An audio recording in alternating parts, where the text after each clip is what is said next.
ಎಲ್ರಿಗೂ ನಮಸ್ಕಾರ.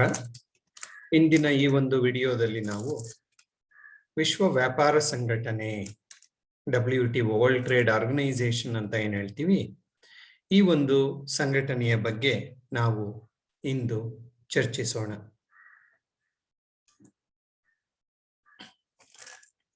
ವಿಶ್ವ ವ್ಯಾಪಾರಿ ಸಂಘಟನೆ ಒಂದು ಅಂತಾರಾಷ್ಟ್ರೀಯ ಅಂತರ ಸರ್ಕಾರಿ ಒಂದು ಸಂಘಟನೆಯಾಗಿದೆ.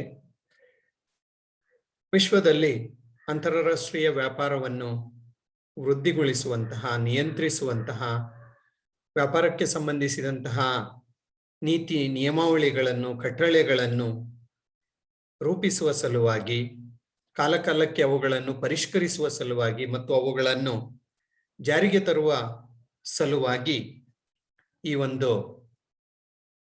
ವಿಶ್ವ ವಾಣಿಜ್ಯ ಸಂಘಟನೆಯನ್ನು ಸ್ಥಾಪನೆ ಮಾಡಲಾಯಿತು.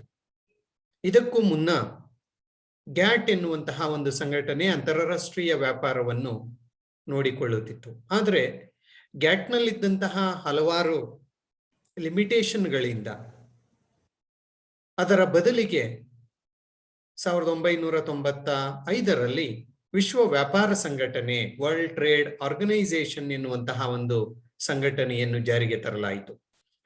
ಈ ಒಂದು ಸಂಘಟನೆಯನ್ನು ಸ್ಥಾಪಿಸುವ ಬಗ್ಗೆ ಗ್ಯಾಟ್ನ 8ನೇ ಸುತ್ತಿನ ಮಾತುಕತೆಗಳು ಏನು ನಡೆದೋ, ಮೊರೊಕ್ಕಾದ ಮರಾಕೇಶ್ ಎಂಬಲ್ಲಿ ಏನು ಮಾತುಕತೆಗಳು ನಡೆದಿದ್ದೋ, 8ನೇ ಸುತ್ತಿನ ಮಾತುಕತೆಗಳು, ಆ ಮಾತುಕತೆಗಳಲ್ಲಿ ಗ್ಯಾಟ್ ಬದಲಿಗೆ WTO ಎನ್ನುವಂತಹ ಒಂದು ಸಂಘಟನೆಯನ್ನು ಜಾರಿಗೆ ತರುವ ಬಗ್ಗೆ ಗ್ಯಾಟ್ನ ಸದಸ್ಯ ದೇಶಗಳು ಚರ್ಚಿಸಿ ಒಮ್ಮತಕ್ಕೆ ಬಂದಿದ್ದು. ಹೀಗಾಗಿ 1995ರ ಜನವರಿ 1ರಂದು WTO ಎನ್ನುವಂತಹ ಒಂದು ಸಂಘಟನೆ ಜಾರಿಗೆ ಬಂದಿತು. ವಿಶ್ವದ ವ್ಯಾಪಾರ ವಾಣಿಜ್ಯವನ್ನು ನೋಡಿಕೊಳ್ಳುವ ಸಲುವಾಗಿ ಈ ಸಂಘಟನೆಯನ್ನು ಸ್ಥಾಪನೆ ಮಾಡಲಾಯಿತು. ಇದು ಗ್ಯಾಟ್ನ ಸ್ಥಾನವನ್ನು ತುಂಬಿದಂತಹ ಒಂದು ಸಂಘಟನೆ. ಗ್ಯಾಟ್ ಅನ್ನು WTO ಆಗಿ 1995ರಲ್ಲಿ ಪರಿವರ್ತನೆ ಮಾಡಲಾಯಿತು. ಹಾಗಾಗಿ WTO ಎನ್ನುವಂತಹ ಒಂದು ಸಂಘಟನೆ ಇಂದು ಪ್ರಪಂಚದ ಒಂದು ವ್ಯಾಪಾರವನ್ನು ವೃದ್ಧಿಗೊಳಿಸುವಂತಹ, ವ್ಯಾಪಾರಕ್ಕೆ ಸಂಬಂಧಿಸಿದಂತಹ ಎಲ್ಲಾ ವಿಚಾರಗಳನ್ನು ನೋಡಿಕೊಳ್ಳುವಂತಹ ಒಂದು ಕೆಲಸವನ್ನು ಅದು ಮಾಡ್ತಾ ಇದೆ. ಇವತ್ತು WTO ನಲ್ಲಿ 164 ದೇಶಗಳು ಸದಸ್ಯರಾಗಿದ್ದಾರೆ. ಗ್ಯಾಟ್ನ 8ನೇ ಸುತ್ತಿನ ಮಾತುಕತೆಯಲ್ಲಿ 123 ದೇಶಗಳು ಈ ಒಂದು WTO ಸ್ಥಾಪನೆಗೆ ಸಹಿಯನ್ನು ಮಾಡಿದ್ದು. ಆದರೆ ಇವತ್ತು ಆಸ್ ಆನ್ ಟುಡೇ 164 ದೇಶಗಳು ಗ್ಯಾಟ್ನ ಸದಸ್ಯ ದೇಶಗಳಾಗಿ ವಿಶ್ವ ವ್ಯಾಪಾರ ಸಂಘಟನೆಯನ್ನು ಮುನ್ನಡೆಸುತ್ತಿವೆ. ಪ್ರಪಂಚದ ಒಟ್ಟು ವ್ಯಾಪಾರ ಮತ್ತು ಒಟ್ಟು GDPಯಲ್ಲಿ 96%ಕ್ಕೂ ಹೆಚ್ಚು ಒಂದು ವ್ಯವಹಾರ ವಹಿವಾಟು ಈ ಒಂದು WTO ಸಂಘಟನೆಯ ಮೂಲಕ ನಡೆಯುತ್ತಿದೆ ಎನ್ನುವುದು ತುಂಬಾ ಪ್ರಮುಖವಾದಂತಹ ಒಂದು ವಿಚಾರ. ಈ WTOನ ಕೇಂದ್ರ ಕಚೇರಿ ಸ್ವಿಟ್ಜರ್ಲೆಂಡ್ ನಗರದ ಜಿನಿವಾದಲ್ಲಿ ಇದೆ. ಅದರ ಕಾರ್ಯಾಲಯವೂ ಸಹ ಜಿನಿವಾದಲ್ಲಿಯೇ ಇದೆ. ಈ ಒಂದು ಭೂಪಟವನ್ನು ನೀವು ಗಮನಿಸಿದರೆ ನಿಮಗೆ ಅರ್ಥವಾಗುತ್ತೆ. ಗ್ರೀನ್ ಕಲರ್ ಇರುವಂತಹ ದೇಶಗಳೆಲ್ಲ ವಿಶ್ವ ವ್ಯಾಪಾರ ಸಂಘಟನೆಯ ಸದಸ್ಯ ದೇಶಗಳು, ಸದಸ್ಯತ್ವವನ್ನು ಪಡೆದಿರುವಂತಹ ದೇಶಗಳು. ನೋಡಿ, ಬಹುತೇಕ ಇದರಲ್ಲಿ ಎಲ್ಲಾ ದೇಶಗಳು ಸಹ ಈ ಒಂದು ಗ್ರೀನ್ ಕಲರ್ ಅಲ್ಲಿಯೇ ಇದೆ. ಎಕ್ಸೆಪ್ಟ್ ಈ ಐರೋಪ್ಯ ದೇಶಗಳಿಗೆ ಬಂದ್ರೆ ಇವು ಬ್ಲೂ ಕಲರ್ ಇದೆ. ಇದನ್ನು ಈ ಬ್ಲೂ ಕಲರ್ ಇರುವಂತಹ ಎಲ್ಲಾ ದೇಶಗಳನ್ನು, ಅದು ಪೋರ್ಚುಗಲ್ ಇರುವುದು, ಸ್ಪೇನ್ ಇರ್ಬೋದು, ಐರ್ಲೆಂಡ್ ಇರ್ಬೋದು, ಫ್ರಾನ್ಸ್ ಇರ್ಬೋದು, ಬೆಲ್ಜಿಯಂ ಇರ್ಬೋದು, ನೆದರ್ಲ್ಯಾಂಡ್ ಇರ್ಬೋದು, ಇಟಲಿ ಇರ್ಬೋದು, ಜರ್ಮನಿ, ಆಸ್ಟ್ರಿಯಾ, ಈ ಎಲ್ಲ ದೇಶಗಳನ್ನು ಯುರೋಪಿಯನ್ ಯೂನಿಯನ್ ವಿಶ್ವ ವ್ಯಾಪಾರ ಸಂಘಟನೆಯಲ್ಲಿ ಯುರೋಪಿಯನ್ ಯೂನಿಯನ್ ಸಂಘಟನೆ ಪ್ರತಿನಿಧಿಸುತ್ತದೆ. ಅವು ಸದಸ್ಯ ದೇಶಗಳೇ. ಈ ಎಲ್ಲೋ ದೇಶಗಳು, ಎಲ್ಲೋ ಕಲರ್ ಅಲ್ಲಿ ಇರುವಂತಹ ದೇಶಗಳು ಅವು ಸದಸ್ಯ ದೇಶಗಳಲ್ಲ, ಕೇವಲ WTOನ ಅಬ್ಸರ್ವರ್ ಕಂಟ್ರೀಸ್ ಅಷ್ಟೇ ಅವು. ಅಂದ್ರೆ WTOನ ಕೆಲಸ ಕಾರ್ಯಗಳನ್ನು ಕುತೂಹಲದಿಂದ ವೀಕ್ಷಿಸುವ ದೇಶಗಳಾಗಿದ್ದಾವೆ. ಅವು ಪೂರ್ಣಕಾಲಿಕ ಸದಸ್ಯ ದೇಶಗಳಲ್ಲ. ಓಕೆ, ಇಲ್ಲಿದೆ ನೋಡಿ, ಸಾಕಷ್ಟು ಅರಬ್ ದೇಶಗಳು,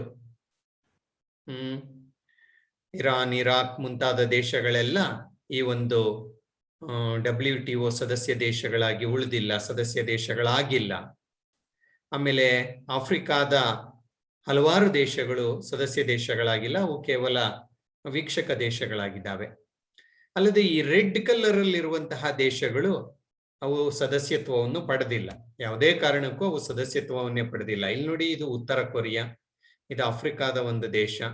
ಓಕೆ, ಇನ್ನು ಹಲವಾರು ಸಣ್ಣ ಪುಟ್ಟ ಈ ಒಂದು ದ್ವೀಪ ದೇಶಗಳೆಲ್ಲ ಈ ಒಂದು WTOನ ಸದಸ್ಯತ್ವವನ್ನು ಪಡೆದಿಲ್ಲ. ಸೊ ಇವತ್ತಿಗೆ 164 ದೇಶಗಳು ಮಾತ್ರ WTO ಸಂಘಟನೆಯ ಸದಸ್ಯತ್ವವನ್ನು ಪಡೆದು ಅದರ ಒಂದು ಲಾಭವನ್ನು ಪಡೆಯುತ್ತಿವೆ. ಇದು WTO ವರ್ಲ್ಡ್ ಟ್ರೇಡ್ ಆರ್ಗನೈಸೇಷನ್ ನ ಒಂದು ಲಾಂಛನ. ಓಕೆ, ಸೊ ಈ ಒಂದು WTO 1995 ಜನವರಿ 1ರಂದು ಜಾರಿಗೆ ಬಂತು ಅಂತ ನಾವು ಹೇಳ್ತಾ ಇದ್ದೋ.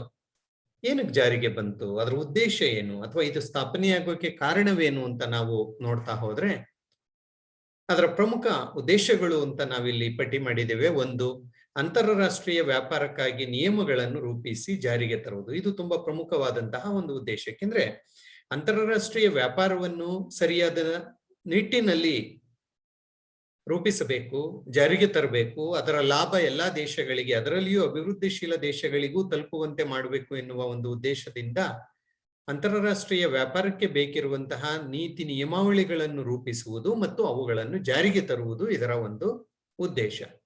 ಎರಡನೆಯದಾಗಿ, ಸದಸ್ಯ ದೇಶಗಳಲ್ಲಿ, ಈಗ ನೀವು ಗ್ಯಾಟ್ ಬಗ್ಗೆ ನಾವು ಮಾತನಾಡಿದ್ದೋ, ಗ್ಯಾಟ್ ಒಂದು ರೀತಿಯ ಹಲವಾರು ದೇಶಗಳ ಒಂದು ಬಹುಪಕ್ಷೀಯ ವ್ಯಾಪಾರ ಒಪ್ಪಂದವಾಗಿತ್ತು. ಸೊ ಇಲ್ಲಿ WTOನಲ್ಲಿಯೂ ಸಹ ಏರ್ಪಡುವಂತಹ ಹಲವಾರು ಸಂಧಾನಗಳು, ಅಂದ್ರೆ ಮಾತುಕತೆಗಳು, ವ್ಯಾಪಾರಕ್ಕೆ ಸಂಬಂಧಿಸಿದಂತಹ ಸಂಧಾನಗಳು, ಒಪ್ಪಂದಗಳು ಮತ್ತು ಆ ಒಪ್ಪಂದದ ಫಲಿತಾಂಶಗಳನ್ನು ಕಾರ್ಯರೂಪಕ್ಕೆ ತರುವುದು ಇದರ ಮತ್ತೊಂದು ಉದ್ದೇಶ. ಓಕೆ, ಮೂರನೇದಾಗಿ, ಉರುಗ್ವೆ ಸುತ್ತಿನ ಮಾತುಕತೆಗಳ ಫಲಿತಾಂಶವನ್ನು ಜಾರಿಗೆ ತರುವುದು. ಗ್ಯಾಟ್ನ ಒಂದು ಇದರಲ್ಲಿ ಉರುಗ್ವೆ ಸುತ್ತಿನ ಮಾತುಕತೆಗಳೇನು ನಡೆದಿದ್ದೋ ಆ ಮಾತುಕತೆಗಳ ಫಲಿತಾಂಶವನ್ನು ಜಾರಿಗೆ ತರಬೇಕು. ಸೊ ಆ ಜಾರಿಗೆ ತರುವ ಉದ್ದೇಶವೂ ಸಹ ವಿಶ್ವ ವ್ಯಾಪಾರ ಸಂಘಟನೆಯ ಒಂದು ಕರ್ತವ್ಯ, ಅದು ಸಹ ಒಂದು ಉದ್ದೇಶ. ಆಮೇಲೆ ದೇಶಗಳ ನಡುವೆ ಉದ್ಭವಿಸುವ ವ್ಯಾಪಾರ ತಕರಾರುಗಳನ್ನು ಬಗೆಹರಿಸುವುದು. ಇದು ಸಾಮಾನ್ಯ, ದೇಶಗಳ ನಡುವೆ ಅಂತಾರಾಷ್ಟ್ರೀಯ ವ್ಯಾಪಾರದಲ್ಲಿ ತಂಟೆ, ತಕರಾರುಗಳು, ವ್ಯಾಜ್ಯಗಳು, ಭಿನ್ನಾಭಿಪ್ರಾಯಗಳು ಬರುವುದು ಸಾಮಾನ್ಯ. ಆ ರೀತಿಯ ಒಂದು ತಕರಾರುಗಳನ್ನು ಇದು ಒಂದು ರೀತಿ ಮೂರನೇ ವ್ಯಕ್ತಿಯ ರೂಪದಲ್ಲಿ ಅವುಗಳನ್ನು ಪರಿಹರಿಸುವ ಒಂದು ಉದ್ದೇಶವನ್ನಿದು ಹೊಂದಿದೆ. ಈ ಉದ್ದೇಶಗಳೆಲ್ಲವನ್ನೂ ಸಹ ನೀವು ಕಾರ್ಯಗಳ ರೀತಿಯಲ್ಲಿಯೂ ಬರೆಯಬಹುದು. ಮತ್ತು ಅಂತಾರಾಷ್ಟ್ರೀಯ ವ್ಯಾಪಾರ ವ್ಯವಸ್ಥೆಯನ್ನು ಶಾಸನಬದ್ಧಗೊಳಿಸುವುದು, giving legitimate space to this international trade and commerce. ಅಂತಾರಾಷ್ಟ್ರೀಯ ವ್ಯಾಪಾರವನ್ನು ಶಾಸನಬದ್ಧಗೊಳಿಸುವುದು ಮತ್ತು ಕಾನೂನಿನ ಚೌಕಟ್ಟಿಗೆ ತರುವುದು. ಯಾಕೆಂದ್ರೆ ಅದನ್ನು ನಾವು ಶಾಸನಬದ್ಧಗೊಳಿಸ್ಲಿಲ್ಲ ಅಂದ್ರೆ, ಕಾನೂನಿನ ಚೌಕಟ್ಟಿಗೆ ತರಲಿಲ್ಲ ಅಂದ್ರೆ ಬಹುತೇಕ ದೇಶಗಳು ಆ ಒಂದು ಕಾನೂನುಗಳನ್ನು ಪಾಲಿಸುವುದೇ ಇಲ್ಲ. ಹಾಗಾಗಿ ಅದನ್ನು ಶಾಸನಬದ್ಧಗೊಳಿಸಿ ಕಾನೂನಿನ ಚೌಕಟ್ಟನ್ನು ನೀಡಿದರೆ ವಿಶ್ವ ವ್ಯಾಪಾರ ಸಂಘಟನೆಯನ್ನು ನಾವು ವಿಶ್ವ ವ್ಯಾಪಾರವನ್ನು ಸರಿಯಾದ ರೀತಿಯಲ್ಲಿ ನಡೆಸಬಹುದು ಎನ್ನುವುದು ಇದರ ಒಂದು ಉದ್ದೇಶ. ಆರನೇದಾಗಿ, ಪ್ರಪಂಚದ ಇತರೆ ಆರ್ಥಿಕ ಸಂಘಟನೆಗಳಿಗೆ ಸಹಕಾರ ನೀಡುವುದು. ಪ್ರಪಂಚದಲ್ಲಿ WTO ವಿಶ್ವ ವ್ಯಾಪಾರವನ್ನು ಇದು ಮೇಲ್ವಿಚಾರಣೆ ಮಾಡುತ್ತೆ ಅಥವಾ ಅದಕ್ಕೆ ಮಾರ್ಗದರ್ಶನವನ್ನು ಕೊಡುತ್ತೆ, ವ್ಯಾಪಾರವನ್ನು ನಡೆಸುತ್ತೆ. ಇದಲ್ಲದೆ ಆರ್ಥಿಕತೆಗೆ ಸಂಬಂಧಿಸಿದಂತೆ ಇಂಟರ್ನ್ಯಾಷನಲ್ ಮಾನಿಟರಿ ಆರ್ಗನೈಸೇಷನ್ ಇದೆ, ಮಾನಿಟರಿ ಫಂಡ್ ಇದೆ, IMF ಇದೆ, ವರ್ಲ್ಡ್ ಬ್ಯಾಂಕ್ ಇದೆ. ಸೊ ಈ ಒಂದು ಸಂಘಟನೆಗಳ ಜೊತೆಗೆ ಸಹಕಾರವನ್ನು ರೂಪಿಸುವುದು ಇದರ ಮತ್ತೊಂದು ಉದ್ದೇಶ. ಮತ್ತು ಎಲ್ಲಕ್ಕಿಂತ ಪ್ರಮುಖವಾಗಿ, ಪ್ರಪಂಚದಲ್ಲಿರುವಂತಹ ಹಿಂದುಳಿದ ದೇಶಗಳು ಅಥವಾ ಅಭಿವೃದ್ಧಿಶೀಲ ದೇಶಗಳು ಅಥವಾ ಅನಭಿವೃದ್ಧಿ ಹೊಂದಿದ ದೇಶಗಳಿಗೆ ಈ ವಿಶ್ವ ವ್ಯಾಪಾರದಿಂದ ಹೆಚ್ಚಿನ ಲಾಭ ಸಿಗುವಂತೆ ನೋಡ್ಕೊಳ್ಬೇಕು. ಅದು ಇದರ ಮತ್ತೊಂದು ಉದ್ದೇಶ. ಏಕೆಂದ್ರೆ ಅದಕ್ಕೆ ಹೆಚ್ಚಿನ ಲಾಭ ಆ ದೇಶಗಳಿಗೆ ಸಿಗಲಿಲ್ಲ ಅಂದ್ರೆ ಬಹುತೇಕ ದೇಶಗಳು ಬಡ ದೇಶಗಳು, ಹಿಂದುಳಿದ ದೇಶಗಳು, ಹಾಗಾಗಿ ಅವುಗಳಿಗೆ ಈ ವಿಶ್ವ ವ್ಯಾಪಾರದಿಂದ ಲಾಭ ಬರುವಂತೆ ನೋಡಿಕೊಳ್ಳಬೇಕು ಎನ್ನುವುದು ಇದರ ಮೂಲ ಉದ್ದೇಶ. ಮತ್ತು ಕೊನೆಯದಾಗಿ, ಅಂತಾರಾಷ್ಟ್ರೀಯ ವ್ಯಾಪಾರದ ಮೇಲ್ವಸ್ತುವಾರಿಯನ್ನು ನಡೆಸುವುದು. ಅಂತಾರಾಷ್ಟ್ರೀಯ ವ್ಯಾಪಾರ ಏನು ನಡೆಯುತ್ತೆ ವಿಶ್ವದ ಮಟ್ಟದಲ್ಲಿ ಅದರ ಸಂಪೂರ್ಣವಾದಂತಹ ಒಂದು ಮೇಲ್ವಿಚಾರಿಕೆಯನ್ನು ನಡೆಸೋದು, ಸೂಪರ್ವೈಸ್ ಮಾಡೋದು, ಅದನ್ನು ನೋಡಿಕೊಳ್ಳೋದು ಇದರ ಮೂಲ ಉದ್ದೇಶ. ಸೊ ಈ ಒಂದು ಉದ್ದೇಶಗಳನ್ನು ಇಟ್ಕೊಂಡು WTO ಜಾರಿಗೆ ಬಂತು ಅಂತ ನಾವು ಹೇಳಬಹುದು. ಓಕೆ, ಇದರ ತತ್ವಗಳೇನು? WTO ಕೆಲವಾರು ತತ್ವಗಳ ಮೇಲೆ ನಿಂತಿದೆ, based on some principles of its own. ಯಾವ ಆ ತತ್ವಗಳೇನು? ಎಲ್ಲಾ ಒಂದು ಸಂಘಟನೆಗಳು ತಮ್ಮದೇ ಆದಂತಹ ಒಂದು ತತ್ವಗಳನ್ನು ಹೊಂದಿರುತ್ತೆ. ಸೊ WTO ತತ್ವಗಳೇನು ಅಂತ ನಾವು ಬಂದ್ರೆ, ಒಂದು ತಾರತಮ್ಯ ರಹಿತವಾದಂತಹ ವ್ಯವಸ್ಥೆಯನ್ನು ಕಟ್ಟಿಕೊಡೋದು, ಅಂದ್ರೆ ಯಾವುದೇ ರೀತಿಯ ತಾರತಮ್ಯಕ್ಕೆ ಎಡೆ ಮಾಡದೇ ಇರುವುದು. ಏನದು ಅಂದ್ರೆ ಎಲ್ಲಾ ಸದಸ್ಯ ದೇಶಗಳು ಸಮಾನರು, ಆಲ್ ಆರ್ ಈಕ್ವಲ್. ಯಾವುದೋ ಅಮೆರಿಕ ದೊಡ್ಡ ದೇಶ, ಶ್ರೀಮಂತ ದೇಶ ಹಾಗಂತ ಹೇಳಿಬಿಟ್ಟು ಅದು ಮೇಲು, ಉಳಿದ ಯಾವುದೋ ಸಣ್ಣ ದೇಶ ಕೀಳು ಇಲ್ಲ, ಎಲ್ಲಾ ದೇಶಗಳು ಸಮಾನರು ಎನ್ನುವಂತಹ ಒಂದು ತತ್ವವನ್ನು ಹೊಂದಿದೆ. ವಿಶ್ವಸಂಸ್ಥೆಯಲ್ಲಿಯೂ ನೀವು ಇದನ್ನು ಗಮನಿಸ್ತೀರ. ಅಂದ್ರೆ ಪ್ರತಿಯೊಂದು ಸದಸ್ಯರು ಸಹ ಎಲ್ಲಾ ಸದಸ್ಯ ದೇಶಗಳನ್ನು ಸಮಾನ ಕೃಪೆಯ ವ್ಯಾಪಾರ ಪಾಲುದಾರರು ಎಂದು ಪರಿಗಣಿಸಬೇಕು. ಇಲ್ಲಿ ಒಂದು ತತ್ವ ಬರುತ್ತೆ, ಮೋಸ್ಟ್ ಫೇವರ್ಡ್ ನೇಷನ್ ಅಂತ, MFN ಅಂತ. ವಿಶ್ವಸಂಸ್ಥೆಯ ಎಲ್ಲಾ ಸದಸ್ಯ ದೇಶಗಳಿಗೆ ಎಲ್ಲರೂ ಮೋಸ್ಟ್ ಫೇವರ್ಡ್ ನೇಷನ್ಗಳೇ, ಅಂದ್ರೆ ಎಲ್ಲರೂ ಸಮಾನರು, ಸಮಾನ ಕೃಪೆಯಲ್ಲಿ ಎಲ್ಲರನ್ನೂ ಪರಿಗಣಿಸುವುದು ಮೊದಲನೆಯ ಒಂದು ತತ್ವ. ಪರಿಗಣಿಸಬೇಕು ಎನ್ನುವುದು ಇದರ ತತ್ವ. ಅಂದ್ರೆ ಯಾರಿಗೋ ಏನೋ ಹೆಚ್ಚಿನ ಅವಕಾಶವನ್ನು ಮಾಡಿಕೊಡೋದು, ಇನ್ಯಾರಿಗೋ ಏನೋ ಅವಕಾಶವನ್ನು ಮಾಡಿಕೊಡದೇ ಇರೋದು, ಅದು ತಾರತಮ್ಯಕ್ಕೆ ದಾರಿ ಮಾಡುತ್ತೆ. ಆದ್ರೆ ಇಲ್ಲಿ WTO ತತ್ವ ಏನ್ ಹೇಳುತ್ತೆ? ಎಲ್ಲರನ್ನೂ ಸಮಾನವಾಗಿ ಕಾಣಬೇಕು, ಸಮಾನ ಕೃಪೆಯಲ್ಲಿ ಕಾಣಬೇಕು, ಸಮಾನ ಪಾಲುದಾರರು ಅಂತ ಪರಿಗಣಿಸಬೇಕು, ಸಮಾನತೆಯ ತತ್ವವನ್ನು ಆಚರಣೆಗೆ ತರಬೇಕು ಅಂತ. ಎರಡನೆಯದಾಗಿ ಮುಕ್ತ ವ್ಯಾಪಾರ, ಅಂತಾರಾಷ್ಟ್ರೀಯ ವ್ಯಾಪಾರವನ್ನು ಮುಕ್ತಗೊಳಿಸಬೇಕು, ಯಾವುದೇ ರೀತಿಯ ಅಡೆತಡೆಗಳಿಲ್ಲದೆ, ನಿರ್ಬಂಧಗಳಿಲ್ಲದೆ, ಯಾವುದೇ ರೀತಿಯ ಗಡಿಗಳ ಗೋಜಲುಗಳಿಲ್ಲದೆ ಎನ್ನುವುದು WTO ಒಂದು ಮೂಲ ಉದ್ದೇಶವೂ ಹೌದು, ಅದರ ಒಂದು ತತ್ವವೂ ಹೌದು. ಹಾಗಾಗಿ ಅಂತಾರಾಷ್ಟ್ರೀಯ ವ್ಯಾಪಾರವನ್ನು ಉದಾರೀಕರಣಗೊಳಿಸುವುದು ಇದರ ಮತ್ತೊಂದು ತತ್ವ. ಮೂರನೇದಾಗಿ ಹಿತಕರ ಪೈಪೋಟಿಗೆ ಉತ್ತೇಜನ. ಪೈಪೋಟಿ ಎನ್ನುವುದು ಇರಬೇಕು, ಆದ್ರೆ ಆ ಒಂದು ಪೈಪೋಟಿ ಅಹಿತಕರವಾಗಿ ಇರಬಾರದು. ಹಿತಕರವಾದಂತಹ ಒಂದು ಪೈಪೋಟಿಗೆ ಉತ್ತೇಜನವನ್ನು ಕೊಡಬೇಕು ಅನ್ನುವುದು ಇದರ ಮತ್ತೊಂದು ತತ್ವ. ಅಂದ್ರೆ ಆ ರೀತಿ ಅಹಿತಕರ ಪೈಪೋಟಿ ಏನಾದ್ರೂ ಇದ್ರೆ ಅದನ್ನು ನಿವಾರಣೆ ಮಾಡುವುದು ಅಂತ ಅರ್ಥ. ಅಭಿವೃದ್ಧಿಶೀಲ ದೇಶಗಳ ಬಗ್ಗೆ ಹೆಚ್ಚಿನ ಆಸಕ್ತಿ. ನಾವು ಹಲವಾರು ಬಾರಿ ಇದರ ಬಗ್ಗೆ ನಾವು ಮಾತನಾಡ್ತಾ ಇದ್ದೇವೆ. WTO ಒಂದು ಮೂಲ ಗುರಿ ಏನು ಅಂದ್ರೆ ಅಭಿವೃದ್ಧಿಶೀಲಗಳ ಬಗ್ಗೆ ಹೆಚ್ಚಿನ ಆಸಕ್ತಿ. ಯಾಕೆಂದ್ರೆ ಅವುಗಳಿಗೆ ಬೇಕಿರೋದು ನಿಜವಾದಂತಹ ಒಂದು ಅವಕಾಶ ವಿಶ್ವ ವಾಣಿಜ್ಯದಲ್ಲಿ. ದೊಡ್ಡ ದೇಶಗಳು ಬಿಡಿ, ಅವುಗಳ ಸಾಮರ್ಥ್ಯದಿಂದ, ಅವುಗಳ ಒಂದು ಅಭಿವೃದ್ಧಿಯ ಒಂದು ಇದರಿಂದ ಅವು ಯಾವಾಗ್ಲೂ ಮುಂದೆ ಇರ್ತವೆ. ಆದ್ರೆ ನಿಜವಾದ ಒಂದು ಅವಕಾಶವನ್ನು ಕಲ್ಪಿಸಿಕೊಡ್ಬೇಕಾಗಿರೋದು WTO ಈ ಹಿಂದುಳಿದ ದೇಶಗಳಿಗೆ. ಹಾಗಾಗಿ 80% ಅಭಿವೃದ್ಧಿಶೀಲ ದೇಶಗಳು ಈ WTO ಸದಸ್ಯ ದೇಶಗಳಾಗಿದ್ದಾವೆ. ಹಾಗಾಗಿ ಅವುಗಳ ಬಗ್ಗೆ ಹೆಚ್ಚಿನ ಕಾಳಜಿಯನ್ನು ತೋರಿಸ್ತೇನೆ ಎನ್ನುವುದು ಅದರ ಒಂದು ತತ್ವ. ನಿಜವಾಗ್ಲೂ ತೋರಿಸ್ತಾ ಇದೆಯಾ ಅದು ಬೇರೆ ವಿಚಾರ, ಆದ್ರೆ ತತ್ವದಲ್ಲಂತೂ ಇದೆ.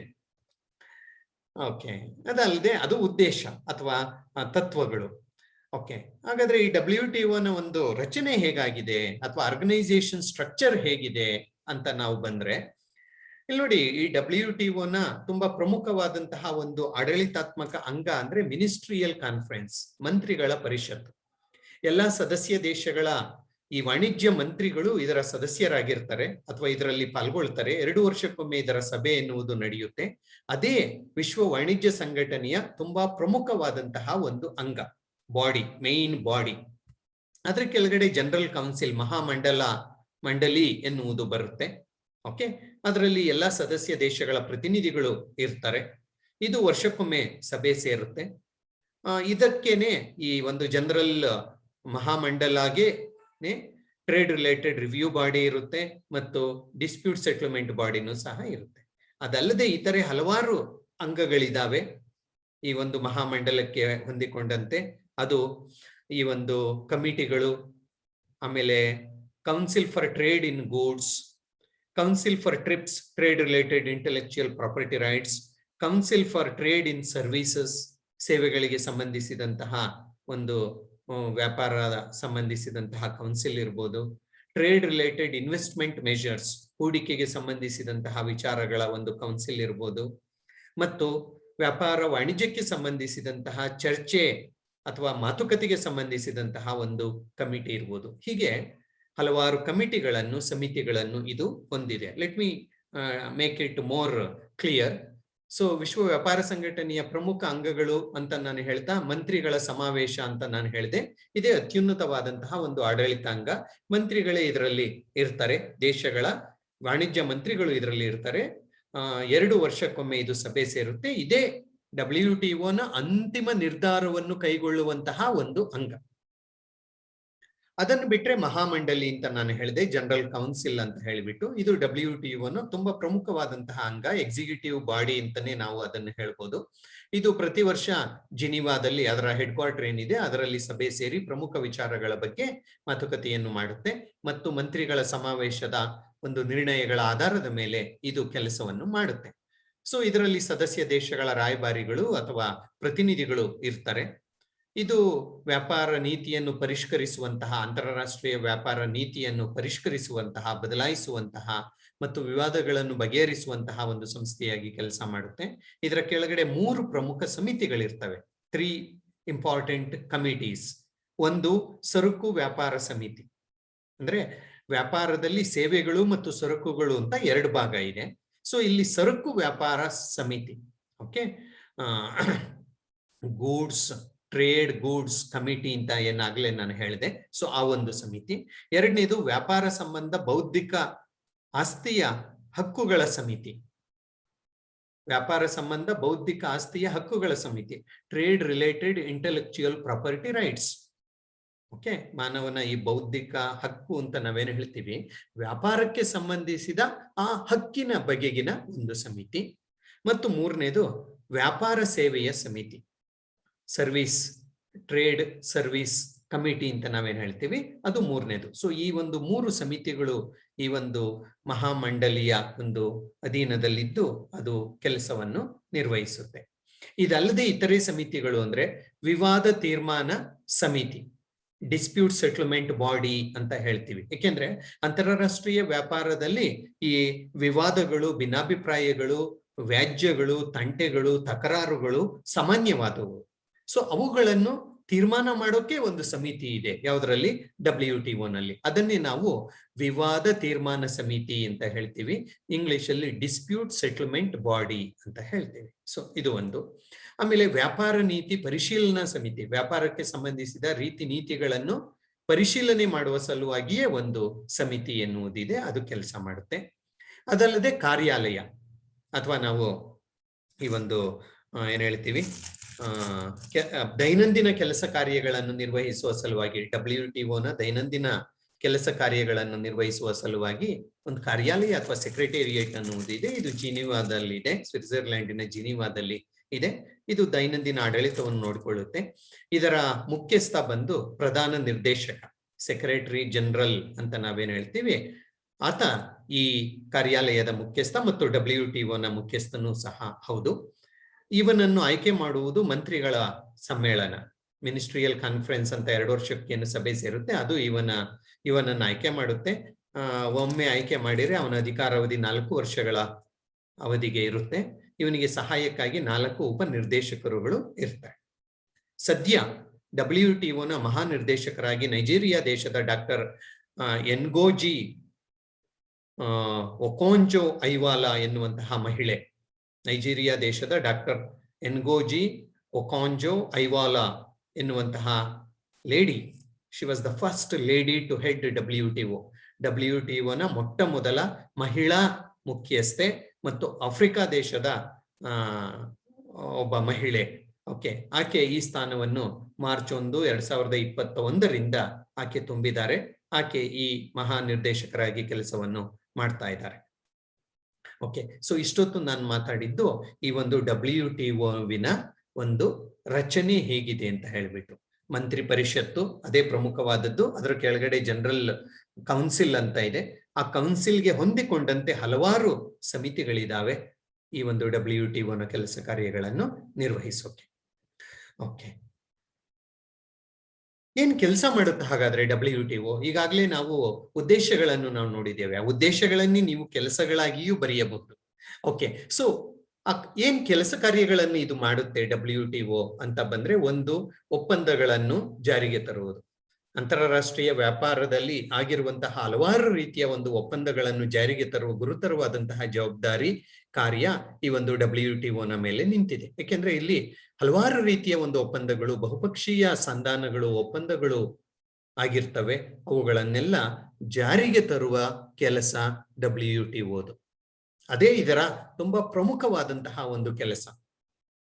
ಯಾಕೆಂದ್ರೆ general agreement on trade in services ಇರ್ಬೋದು, ಸೇವೆಗಳು ವ್ಯಾಪಾರದ ಮೇಲಿನ ಸಾರ್ವತ್ರಿಕ ಒಪ್ಪಂದ ಇರ್ಬೋದು, ವ್ಯಾಪಾರಕ್ಕೆ ಸಂಬಂಧಿಸಿದ ಬೌದ್ಧಿಕ ಹಕ್ಕುಗಳಿಗೆ ಸಂಬಂಧಿಸಿದಂತಹ ವಿಚಾರಗಳಿರ್ಬೋದು, ಟ್ರೇಡ್ ರಿಲೇಟೆಡ್ ಇನ್ವೆಸ್ಟ್ಮೆಂಟ್ ಮೆಷರ್ಸ್, ಟ್ರಿಮ್ಸ್ ಇರ್ಬೋದು, ಇವುಗಳೆಲ್ಲವನ್ನು ಜಾರಿಗೆ ತರುವ ಒಂದು ಕೆಲಸ ಯಾರ್ದು? WTOದು. ಹಾಗಾಗಿ ಎಲ್ಲಾ ಒಪ್ಪಂದಗಳನ್ನು, ಫಲಿತಾಂಶಗಳನ್ನು, ಮಾತುಕತೆಗಳನ್ನು ಜಾರಿಗೆ ತರುವ ಜವಾಬ್ದಾರಿ ಇದೆ, ಅದರ ಒಂದು ಮೂಲ ಕೆಲಸ. ಎರಡನೆಯದಾಗಿ ವ್ಯಾಜ್ಯ ನಿವಾರಣೆ ಅಥವಾ ತಂಟೆಗಳನ್ನು ನಿವಾರಣೆ ಮಾಡುವುದು. ಅಂತಾರಾಷ್ಟ್ರೀಯ ವ್ಯಾಪಾರದಲ್ಲಿ ಸದಸ್ಯ ದೇಶಗಳ ನಡುವೆ ಕಾಲಕ್ಕೆ ಆಗಾಗ ಹಲವಾರು ವ್ಯಾಜ್ಯಗಳು, ತಂಟೆಗಳು, ತಕರಾರುಗಳು, ವಿವಾದಗಳು ಉಂಟಾಗ್ತವೆ. ಆ ವಿವಾದಗಳನ್ನು ಸರಿಯಾದ ಕಾಲಕ್ಕೆ, ಸೂಕ್ತ ಸಮಯದಲ್ಲಿ ಬಗೆಹರಿಸಿದರೆ ಅಂತಾರಾಷ್ಟ್ರೀಯ ವ್ಯಾಪಾರ ಸುಸೂತ್ರವಾಗಿ ಮುಂದುವರಿಯುತ್ತೆ. ಆದ್ರಿಂದ ಈ ತಂಟೆ ತಕರಾರುಗಳನ್ನೇ ನಿರ್ವಹಿಸುವ ಸಲುವಾಗಿ ನಾನಾಗ್ಲೇ ಹೇಳಿದೆ, ಡಿಸ್ಪ್ಯೂಟ್ ಸೆಟಲ್ಮೆಂಟ್ ಬಾಡಿ ಅಂತಾನೆ WTO ನಲ್ಲಿ ಇದೆ ಅಂತ ಹೇಳಿಬಿಟ್ಟು, ವ್ಯಾಜ್ಯ ನಿರ್ವಹಿಸುವಂತಹ ಒಂದು ಅಂಗನೇ ಇದೆ, ಪರಿಹರಿಸುವ ಅಂಗನೇ ಇದೆ. ಸೊ ಆ ಅಂಗ ಈ ಕೆಲಸವನ್ನು ಮಾಡುತ್ತೆ, ತಂಟೆ ತಕರಾರುಗಳನ್ನು ಪರಿಹರಿಸುವಂತಹ ಕೆಲಸವನ್ನು ಮಾಡುತ್ತೆ. ತೊಂದರೆಗೊಳಗಾದಂತಹ ದೇಶಗಳಿಗೆ ಸೂಕ್ತವಾದ ನ್ಯಾಯವನ್ನು ಒದಗಿಸುವಂತಹ, ನ್ಯಾಯದ ರೂಪದಲ್ಲಿ ಪರಿಹಾರವನ್ನು ಒದಗಿಸುವಂತಹ ತುಂಬಾ ಪ್ರಮುಖವಾದಂತಹ ಕೆಲಸವನ್ನು WTO ಮಾಡುತ್ತೆ. ಏನದು? ವ್ಯಾಜ್ಯಗಳನ್ನು ನಿವಾರಿಸುವುದು. ಗ್ಯಾಟ್ ಅಲ್ಲಿ ಈ ರೀತಿ ಇದಿರಲಿಲ್ಲ. ಮೂರನೇದಾಗಿ ಸಮನ್ವಯ ಕಾರ್ಯ. ನಾನು ಆಗ್ಲೇ ಹೇಳಿದೆ, ಪ್ರಪಂಚದ ಇತರೆ ಆರ್ಥಿಕ ಸಂಘಟನೆಗಳ ಜೊತೆಗೆ ಮತ್ತು ವಿಶ್ವ ಸಂಸ್ಥೆಯೊಂದಿಗೆ ಒಂದು ಸಮನ್ವಯತೆಯನ್ನು, ಸಹಕಾರವನ್ನು ಸಾಧಿಸುವ ಒಂದು ಕೆಲಸವನ್ನು ಸಹ WTO ಮಾಡುತ್ತೆ. ಅದು IMF ಇರ್ಬೋದು, ವಿಶ್ವ ಬ್ಯಾಂಕ್ ಇರ್ಬೋದು, ಮತ್ತು ಇತರೆ ಸಂಘಟನೆಗಳೊಂದಿಗೆ ಸಮನ್ವಯತೆ, ಸಹಕಾರವನ್ನು ರೂಪಿಸುವಂತಹ, ಬೆಳೆಸುವಂತಹ ಕೆಲಸವನ್ನು ಇದು ಮಾಡ್ತಾ ಇದೆ. ನಾಲ್ಕನೇದಾಗಿ ಸಂಧಾನಗಳ ವೇದಿಕೆ. ಯಾಕೆಂದ್ರೆ ಈ ವಿಶ್ವ ವ್ಯಾಪಾರದಲ್ಲಿ ಮಾತುಕತೆಗಳ ಮೂಲಕ ಹಲವಾರು ಒಪ್ಪಂದಗಳು ಜಾರಿಗೆ ಬರ್ತವೆ. ಆ ಮೂಲಕ ಪ್ರಪಂಚದ ಒಂದು ವ್ಯಾಪಾರ ಎನ್ನುವುದು ನಡೆಯುತ್ತೆ. ಸೊ ಆ ದೇಶಗಳ ನಡುವಿನ ಮಾತುಕತೆಗಳಿಗೆ, ಸಂಧಾನಗಳಿಗೆ ಈ WTO ಒಂದು ರೀತಿಯ ವೇದಿಕೆಯನ್ನು ಮಾಡಿಕೊಡುತ್ತೆ, ವೇದಿಕೆಯನ್ನು ಕಲ್ಪಿಸಿಕೊಡುತ್ತೆ. ಸೊ ಹಾಗಾಗಿ ಅದು ವ್ಯಾಪಾರ ಪರಿಷ್ಕರಣೆ ಮಾಡುವಲ್ಲಿ, ಕಾನೂನುಗಳನ್ನು ಪರಿಷ್ಕರಣೆ ಮಾಡುವಲ್ಲಿ, ವ್ಯಾಪಾರವನ್ನು ವೃದ್ಧಿಸುವಲ್ಲಿ ಅದು ಸಹಕಾರವನ್ನು ಮಾಡುತ್ತೆ. ಅಂದ್ರೆ ಇದರ ಮತ್ತೊಂದು ಕೆಲಸ ಏನು? ಎಲ್ಲಾ ರೀತಿಯ ಮಾತುಕತೆಗಳಿಗೆ, ಸಂಧಾನಗಳಿಗೆ ವೇದಿಕೆಯನ್ನು, ಅವಕಾಶವನ್ನು ಕಲ್ಪಿಸಿಕೊಡುವಂತಹ ಒಂದು ಕೆಲಸ ಮಾಡುತ್ತೆ. ಸೊ ಆ ಮೂಲಕ ಅಂತಾರಾಷ್ಟ್ರೀಯ ವ್ಯಾಪಾರವನ್ನು ವೃದ್ಧಿಗೊಳಿಸುವಂತಹ ಕೆಲಸವನ್ನು ಮಾಡುತ್ತೆ. ಆಮೇಲೆ ಸದಸ್ಯ ದೇಶಗಳ ವ್ಯಾಪಾರ ನೀತಿಗಳನ್ನು ನಿಯಂತ್ರಿಸುವಲ್ಲಿ ನೋಡಿ, this is very important. WTO ತನ್ನ ಸದಸ್ಯ ದೇಶಗಳ ವ್ಯಾಪಾರ ನೀತಿ ಹೀಗೆ ಇರಬೇಕು, ಇದೇ ರೀತಿಯ ಒಂದು ವ್ಯಾಪಾರ ನೀತಿಯನ್ನು ನೀವು ಹೊಂದಿರಬೇಕು ಅಂತ ಹೇಳಿಬಿಟ್ಟು ಅದು ನಿರ್ದೇಶನವನ್ನು ಕೊಡುತ್ತೆ. ಯಾವುದೇ ರೀತಿಯ ನಿರ್ಬಂಧಗಳನ್ನು ಹೊಂದಿರಬಾರ್ದು. ನಿಮ್ಮ ವ್ಯಾಪಾರದ ಮೇಲಿನ ಸುಂಕ ಇಷ್ಟೇ ಇರಬೇಕು, ಆಮದು ಸುಂಕ ಇಷ್ಟೇ ಇರಬೇಕು, ರಫ್ತು ಸುಂಕ ಇಷ್ಟೇ ಇರಬೇಕು. ಈ ರೀತಿಯ ಒಂದು ನೀತಿಗಳನ್ನು ಜಾರಿಗೆ ಮಾಡಿ ಸದಸ್ಯ ದೇಶಗಳ ವ್ಯಾಪಾರ ನೀತಿಯನ್ನು ನಿರ್ಧರಿಸುವಂತಹ, ನಿಯಂತ್ರಿಸುವಂತಹ ಒಂದು ಅಧಿಕಾರವೂ ಸಹ ಅದಕ್ಕೆ ಸೇರಿಬಿಟ್ಟಿದೆ. ಅದು ಮಾಡ್ತಾ ಇದೆ. ಆಮೇಲೆ ಅಭಿವೃದ್ಧಿಶೀಲ ದೇಶಗಳಿಗೆ ಸಹಾಯವನ್ನು ಮಾಡುತ್ತೆ. ತಾಂತ್ರಿಕ ಸಹಾಯ, ಟೆಕ್ನಿಕಲ್ ಸಪೋರ್ಟ್, ತಾಂತ್ರಿಕವಾದಂತಹ ಸಹಾಯವನ್ನು ಈ ಒಂದು ಅಭಿವೃದ್ಧಿಶೀಲ ದೇಶಗಳಿಗೆ ಅದು ನೀಡುತ್ತೆ. ಆ ಮೂಲಕ ಅಂತಾರಾಷ್ಟ್ರೀಯ ವ್ಯಾಪಾರವನ್ನು ವೃದ್ಧಿಸುವಂತಹ ಒಂದು ಕೆಲಸ ಮಾಡುತ್ತೆ. ಆಮೇಲೆ ಅದಲ್ಲದೆ ವರದಿಗಳು, WTO ವಿಶ್ವ ವ್ಯಾಪಾರ ಸಂಘಟನೆಯ ವಾರ್ಷಿಕ ವರದಿಗಳು ಸಹ ವರದಿಗಳನ್ನದು ಬಿಡುಗಡೆ ಮಾಡುತ್ತೆ. ಆ ವರದಿಗಳು ಸಹ ಸದಸ್ಯ ದೇಶಗಳಿಗೆ ತಮ್ಮ ವ್ಯಾಪಾರಿ ನೀತಿಯನ್ನು ರೂಪಿಸಿಕೊಳ್ಳುವಲ್ಲಿ ಅದು ಮಾರ್ಗದರ್ಶನವನ್ನು ಅದು ನೀಡುತ್ತೆ. ಆಮೇಲೆ ಹಿಂದುಳಿದ ದೇಶಗಳಿಗೆ ಅಂತಾರಾಷ್ಟ್ರೀಯ ವ್ಯಾಪಾರದಲ್ಲಿ ಅನ್ಯಾಯವಾಗದಂತೆ ನೋಡಿಕೊಳ್ಳುತ್ತೆ. ಹಾಗಂತ ನಾವು ಹೇಳ್ಕೊಳ್ಬೇಕಷ್ಟೇ ಹೊರತು ಈ ಜಗತ್ತಿನ ವ್ಯಾಪಾರದಲ್ಲಿ ಬಹುತೇಕ ಪಾಲು ದೊಡ್ಡ ದೊಡ್ಡ ದೇಶಗಳ ಪಾಲಾಗಿಯೇ ಉಳಿದಿದೆ. ಹಿಂದುಳಿದ ದೇಶಗಳು, ಬಡ ದೇಶಗಳು ನಿಜವಾಗಿಯೂ ಅವು ಆರ್ಥಿಕ ದೃಢತೆಯನ್ನು ಹೊಂದೋಕೆ ಅಂತಾರಾಷ್ಟ್ರೀಯ ವ್ಯಾಪಾರ ಅವುಗಳಿಗೆ ಸಹಕಾರ ಆಗ್ತಾ ಇಲ್ಲ. ಕಾರಣ ದೊಡ್ಡ ದೇಶಗಳ ಒಂದು ದೊಡ್ಡತನ. ಆಮೇಲೆ ಇದು ಇನ್ನೊಂದೇನ್ ಕೆಲಸ ಮಾಡ್ತಾ ಇದೆ ಅಂದ್ರೆ ವ್ಯಾಪಾರ ಮತ್ತು ಸುಂಕಕ್ಕೆ ಸಂಬಂಧಿಸಿದಂತಹ ಮುಂದೆ ಭವಿಷ್ಯದಲ್ಲಿ ಯಾವ ರೀತಿಯ ಒಂದು ಕಾರ್ಯತಂತ್ರಗಳನ್ನು ಮಾಡಬೇಕು, ಯೋಜನೆಗಳನ್ನು ರೂಪಿಸಬೇಕು ಅನ್ನುವ ಒಂದು ನಿಟ್ಟಿನಲ್ಲಿ ಸದಸ್ಯ ದೇಶಗಳಿಗೆ ಅದು ಸಹಕಾರವನ್ನು ಸಹ ನೀಡ್ತಾ ಇದೆ ಪ್ಲಾನ್ ಮಾಡೋಕ್ಕೆ. ಆಮೇಲೆ ವಿವಾದ ಇತ್ಯರ್ಥಕ್ಕೆ ಸಂಬಂಧಿಸಿದ ನಿಯಮಗಳು ಮತ್ತು ಪ್ರಕ್ರಿಯೆಗಳು, ನಾನಾಗ್ಲೇ ಹೇಳ್ತಾ ಇದ್ದೆ ವಿವಾದಗಳನ್ನು ಬಗೆಹರಿಸುವ ಕೆಲಸವನ್ನು ಅದು ಮಾಡ್ತಾ ಇದೆ ಅಂತೆ. ಅದಕ್ಕೆ ಸಂಬಂಧಿಸಿದಂತಹ ನಿಯಮಗಳೇನಿದಾವೆ ಆ ನಿಯಮಗಳು ಮತ್ತು ಪ್ರಕ್ರಿಯೆಗಳು, ಪ್ರೊಸೀಜರ್, ಹೇಗೆ ತಂಟೆ ತಕರಾರುಗಳನ್ನು ಪರಿಹರಿಸಬೇಕು ಅನ್ನುವಂತಹ ಒಂದು ಪ್ರೊಸೀಜರ್ ಇದೆಯಲ್ವಾ, ಪ್ರಕ್ರಿಯೆ, ಅವುಗಳನ್ನು ಜಾರಿಗೆ ತರುವ ಕೆಲಸವೂ ಸಹ WTOದೇ ಆಗಿದೆ. ಕೊನೆಯದಾಗಿ ವಿಶ್ವ ಸಂಪನ್ಮೂಲಗಳನ್ನು ಯಾವ ರೀತಿ ಗರಿಷ್ಠ ಬಳಕೆಯನ್ನು ಮಾಡ್ಕೊಳ್ಬೇಕು. ಯಾಕೆಂದ್ರೆ ಸಂಪನ್ಮೂಲ ಪ್ರಪಂಚದ ಎಲ್ಲಾ ಜನರ ಒಂದು ಆಸ್ತಿ. ನೈಸರ್ಗಿಕ ಸಂಪನ್ಮೂಲಗಳು ಪ್ರಪಂಚದ ಎಲ್ಲಾ ಜನರ ಆಸ್ತಿ, ಯಾವುದೋ ಒಂದು ದೇಶದ ಒಂದು ಸಂಪತ್ತಲ್ಲ. ಹಾಗಾಗಿ ಅದು ಪೋಲಾಗಬಾರದು, ಅದು ಹಾಳಾಗಬಾರದು. ಅದನ್ನು ಸರಿಯಾದ ರೀತಿಯಲ್ಲಿ ಪ್ರಪಂಚದ ದೇಶಗಳ, ಪ್ರಪಂಚದ ಜನರ ಒಂದು ಅಭಿವೃದ್ಧಿಗಾಗಿ, ಜೀವನ ಮಟ್ಟ ವೃದ್ಧಿಗಾಗಿ ಬಳಸಿಕೊಳ್ಳುವಂತಹ ಒಂದು ಕೆಲಸವನ್ನು ಅದು ಮಾಡ್ತಾ ಇದೆ. ಸೊ ಹೀಗೆ ವಿಶ್ವ ವ್ಯಾಪಾರ ಸಂಘಟನೆ ಈ ರೀತಿಯ ಒಂದು ಕೆಲಸವನ್ನು ಮಾಡ್ತಾ ಇದೆ. ಒಟ್ಟಾರೆಯಾಗಿ ಪ್ರಪಂಚದ ಒಂದು ವ್ಯಾಪಾರವನ್ನು ವೃದ್ಧಿಗೊಳಿಸುವಲ್ಲಿ, ಪ್ರಪಂಚದ ದೇಶಗಳಿಗೆ ವಿಶ್ವ ವ್ಯಾಪಾರದ ಬಗ್ಗೆ ಮಾರ್ಗದರ್ಶನ ನೀಡುವಲ್ಲಿ, ಎಲ್ಲಾ ದೇಶಗಳಿಗೆ ಕಡಿಮೆ ದರದಲ್ಲಿ ಎಲ್ಲಾ ಒಂದು ವಸ್ತುಗಳು, ಸೇವೆಗಳು ಸಿಗುವಂತೆ ಮಾಡುವಲ್ಲಿ, ದೇಶಗಳ ನಡುವಿನ ವ್ಯಾಪಾರ ವಾಣಿಜ್ಯ ಸಂಬಂಧವನ್ನು ವೃದ್ಧಿಗೊಳಿಸುವಲ್ಲಿ, ತಂಟೆ ತಕರಾರುಗಳನ್ನು, ವ್ಯಾಜ್ಯಗಳನ್ನು, ವಿವಾದಗಳನ್ನು ಬಗೆಹರಿಸುವಂತಹ ಒಂದು ಕೆಲಸ, ವರದಿಗಳನ್ನು ಸಿದ್ಧಪಡಿಸಿ ನೀಡುವಂತಹ ಒಂದು ಕೆಲಸ, ಸದಸ್ಯ ದೇಶಗಳಿಗೆ ವ್ಯಾಪಾರಕ್ಕೆ ಸಂಬಂಧಿಸಿದಂತಹ ಮಾರ್ಗದರ್ಶನಗಳನ್ನು ನೀಡುವಂತಹ ಒಂದು ಕೆಲಸ, ಭವಿಷ್ಯದ ಯೋಜನೆಗಳನ್ನು ರೂಪಿಸುವಂತಹ ಒಂದು ಕೆಲಸ, ಈ ರೀತಿಯ ಹಲವಾರು ಕಾರ್ಯಗಳನ್ನು ಈ ಒಂದು WTO ಮಾಡ್ತಾ ಇದೆ. ಈ WTO ಜಾರಿಗೆ ಬಂದಾಗಿನಿಂದ ಹೆಚ್ಚು ಕಡಿಮೆ ಸುಮಾರು 12 ಶೃಂಗಸಭೆಗಳನ್ನು ಇದು ನಡೆಸಿದೆ. 12 ಸಮಿಟ್ಸ್ ಅಂತ ಹೇಳ್ತೇವೆ. ವಿಶ್ವ ವ್ಯಾಪಾರ ಸಂಘಟನೆಯ ಒಟ್ಟು 12 ಶೃಂಗಸಭೆಗಳು ನಡೆದಿದ್ದಾವೆ. ಅದೇ ಈ ಒಂದು ಮಂತ್ರಿಗಳ ಮಿನಿಸ್ಟ್ರಿಯಲ್ ಕಾನ್ಫರೆನ್ಸ್ ಅಂತ ಹೇಳಿದ್ದೆ ಜ್ಞಾಪಕ ಇದೆಯಲ್ಲ, 2 ವರ್ಷಕ್ಕೊಮ್ಮೆ ಸಭೆ ಸೇರುತ್ತೆ, ಮಾತನಾಡುತ್ತೆ ಅಂತ. ಸೊ ಆ ರೀತಿಯ ಈ ಒಂದು ಮಿನಿಸ್ಟ್ರಿಯಲ್ ಕಾನ್ಫರೆನ್ಸ್ಗಳು ಸುಮಾರು 12 ಮಿನಿಸ್ಟ್ರಿಯಲ್ ಕಾನ್ಫರೆನ್ಸ್ಗಳು ಇಲ್ಲಿಯ ತನಕ ನಡೆದಿದ್ದಾವೆ, ಶೃಂಗಸಭೆಗಳು ಅಂತ ನಾವು ಹೇಳ್ತೇವೆ. ಓಕೆ, ಮೊದಲನೆಯದಾಗಿ 1996ರಲ್ಲಿ ಸಿಂಗಾಪುರದಲ್ಲಿ ಡಿಸೆಂಬರ್ 9ರಿಂದ 13ರವರೆಗೆ ನಡೆದಿತ್ತು. ಎರಡನೇದು 98ರಲ್ಲಿ ನಡೆದಿತ್ತು. ಮೂರನೇದು 99ರಲ್ಲಿ ನಡೆದಿತ್ತು, ಸಿಯಾಟಲ್ ಎನ್ನುವಲ್ಲಿ. ನಾಲ್ಕನೇದು ದೋಹಾದಲ್ಲಿ, ಕತಾರ್ನ ದೋಹಾದಲ್ಲಿ 2001ರಲ್ಲಿ ನಡೆದಿತ್ತು. 5ನೇದು ಕ್ಯಾನ್ಕನ್, ಓಕೆ, ಈ ಒಂದು ಮೆಕ್ಸಿಕೋದ ಕ್ಯಾನ್ಕನ್ ನಲ್ಲಿ 2003ರಲ್ಲಿ ನಡೆದಿತ್ತು. 6ನೇದು ಹಾಂಗ್ಕಾಂಗ್ ಅಲ್ಲಿ ನಡೆದಿತ್ತು 2005ರಲ್ಲಿ. 7ನೇದು ಜಿನಿವಾದಲ್ಲಿ 2009ರಲ್ಲಿ. 8ನೇದು ಜಿನಿವಾದಲ್ಲಿ 11ರಲ್ಲಿ. 9ನೇದು ಬಾಲಿಯಲ್ಲಿ 2011ರಲ್ಲಿ. ಆಮೇಲೆ 10ನೇದು ನೈರೋಬಿಯಲ್ಲಿ, ಕೀನ್ಯಾದ ನೈರೋಬಿಯಲ್ಲಿ 2015ರಲ್ಲಿ. 11ನೇದು ಬೌನಸ್ ಐರೆಸ್ ನಲ್ಲಿ 2017ರಲ್ಲಿ. ಮತ್ತು 12ನೇದು ಜಿನಿವಾ ಈ ವರ್ಷದ ಕೊನೆಯಲ್ಲಿ ನವೆಂಬರ್ ಡಿಸೆಂಬರ್ನಲ್ಲಿ ನಡೆಯಲಿದೆ.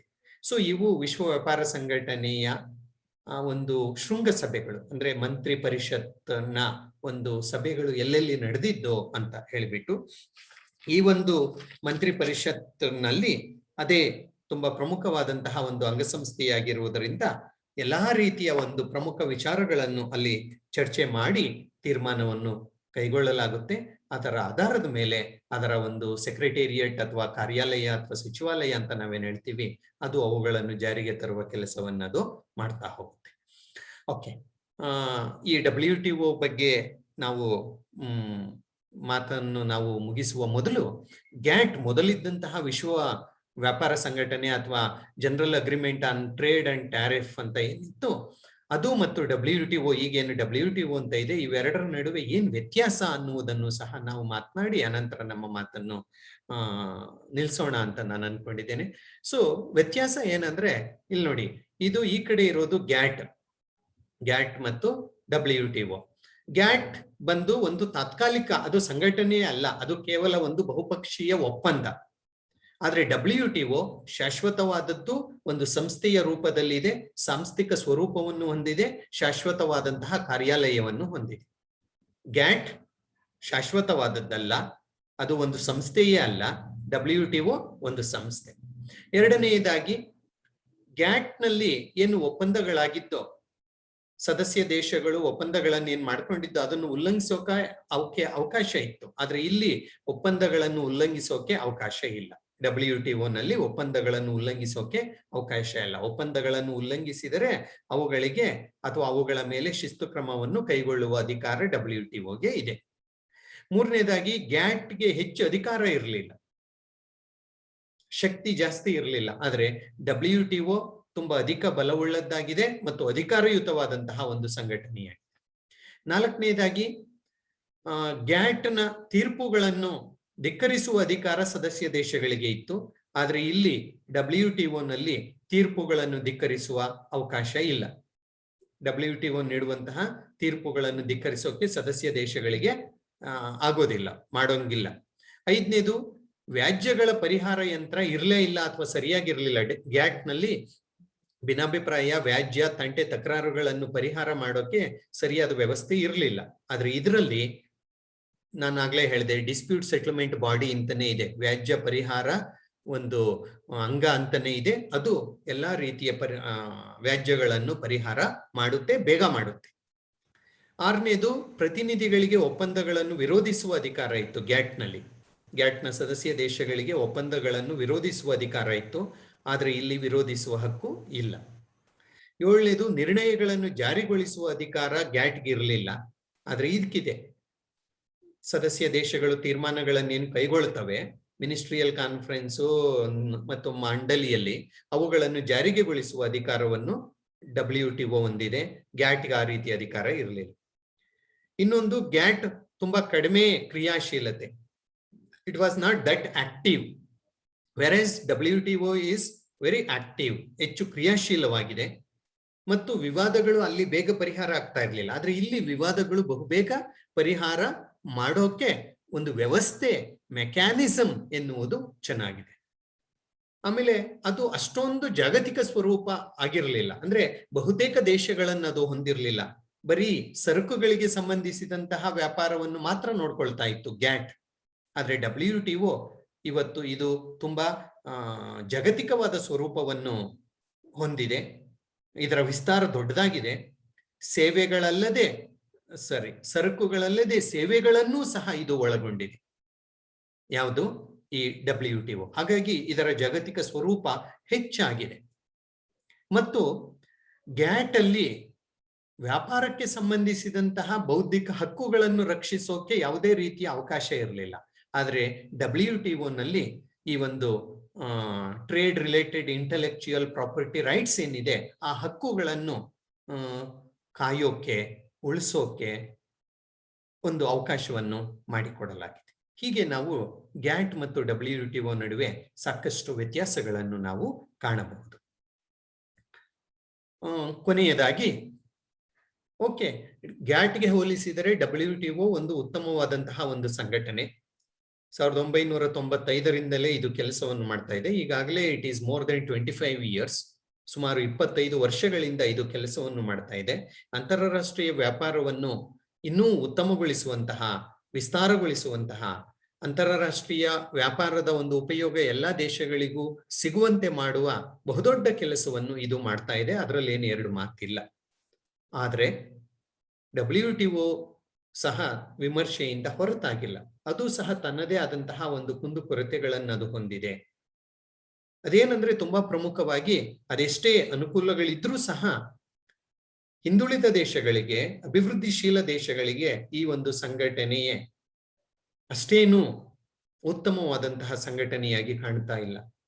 ಅದರಲ್ಲಿಯೂ ಈ ಬೌದ್ಧಿಕ ಹಕ್ಕುಗಳಿಗೆ ಸಂಬಂಧಿಸಿದಂತೆ, ಹೂಡಿಕೆಗೆ ಸಂಬಂಧಿಸಿದಂತೆ ಮತ್ತು ಸೇವೆಗಳಿಗೆ ಸಂಬಂಧಿಸಿದಂತಹ ಒಂದು ವಿಚಾರದಲ್ಲಿ ಹಿಂದುಳಿದ ದೇಶಗಳು WTOನ ಒಂದು ಕಾರ್ಯತಂತ್ರವನ್ನು ಒಪ್ಪಿಲ್ಲ. ಏಕೆಂದ್ರೆ ಇವೆಲ್ಲ ಅಭಿವೃದ್ಧಿಶೀಲ ದೇಶಗಳಿಗೆ ಮಾರಕವಾಗಿ ಪರಿಣಮಿಸಿದಾವೆ.